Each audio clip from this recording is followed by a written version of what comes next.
সম্মানিত দর্শক ও শ্রোতা, আপনারা অবগত রয়েছেন যে আজকে চট্টগ্রামে বিশিষ্ট আইনজীবী আলিফকে হত্যা করা হয়েছে এবং এ নিয়ে সন্ত্রাসী সংগঠন ইসকনকে নিয়ে কিন্তু দেশের মানুষ, সর্বস্তরের মানুষ কিন্তু জেগে উঠেছে। অর্থাৎ তাদের বিরুদ্ধে কিন্তু প্রত্যেকেই তাদের ভয়েসকে রেজ করার চেষ্টা করছে এবং তারা প্রত্যেকেই ইসকনের যথোপযুক্ত শাস্তি অর্থাৎ তাদেরকে নিষিদ্ধ করার দাবি তুলেছে।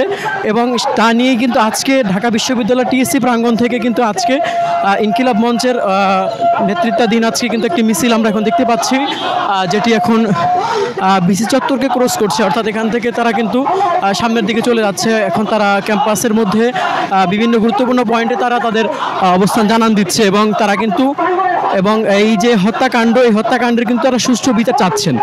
তারা জানিয়েছেন যে তারা এই যে হত্যাকাণ্ড, এতে কোনো সাম্প্রদায়িক তাদের কোনো গন্ধ নেই, অর্থাৎ তারা সাম্প্রদায়িকতার কোনো স্থান দিতে চাচ্ছেন না।